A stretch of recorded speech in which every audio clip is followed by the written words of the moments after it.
Hello there, good morning, everybody. This is Pastor Shibu John from Toronto, Canada, on the 31st of March 2025. This morning, we are going to meditate from 1 Samuel chapter 3 and verse 15. Samuel was afraid to tell Eli the vision. Our focal point for today's meditation is the difficulty of obedience. After receiving a revelation from God about the future of Eli's household, Samuel, initially fearful, delayed sharing the message with Eli until morning, then opened the doors of the house of the Lord and eventually shared the message. God never speaks to us in dramatic ways, but in ways that are easy to misunderstand. Or then we say, I wonder if that is God's voice. Isaiah said that the Lord spoke to him, for so the Lord spoke to me with mighty power and instructed me to walk in the way of this people with a strong hand, that is, by the pressure of his circumstances. Isaiah chapter 8 and verse 11 talks about it. We just read that without the sovereign hand of God Himself, nothing touches our lives. Do we discern His hand at work, or do we see things as mere occurrences? Get into the habit of saying, Speak, Lord, and life will become a relationship with God. First Samuel chapter 3 and verse 9 says the same thing. He said, Speak to me, Lord. Eli give him some instructions regarding the voice of the Lord. Every time circumstances press in on you, say, Speak, Lord, and make time to listen.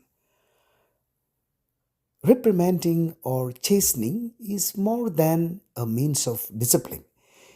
It's meant to bring us to the point of saying, Speak, Lord.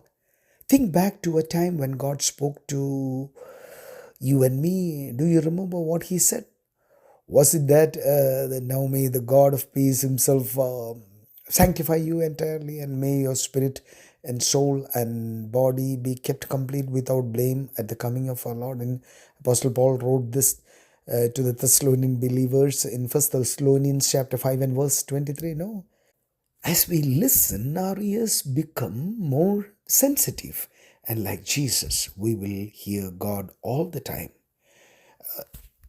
Should I tell this to my best friend, what God has shown to me? This is where the dilemma of obedience hits us. We disobey God by becoming clumsy providences and thinking, I must shield my friend or my brethren who represents the best people we know. God did not tell Samuel to tell Eli. He had to decide that for himself. God's message to you may hurt your friend or your brother, but trying to prevent suffering in another's life will prove to be an obstruction between our soul and God alone. And you know what? It is at our own risk that we prevent someone's right hand being cut off or right eye being plucked off. So, never ask another person's advice about anything God makes you decide before Him. If you ask an advice, you will almost always side with the devil.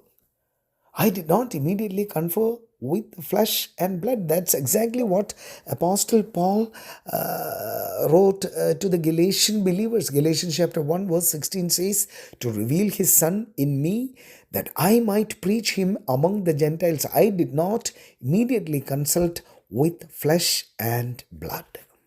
So, these days, let us take courage and move forward to obey the voice of our Lord so that His kingdom will be established and His will be done for His glory. Have a very blessed day, and God be with you.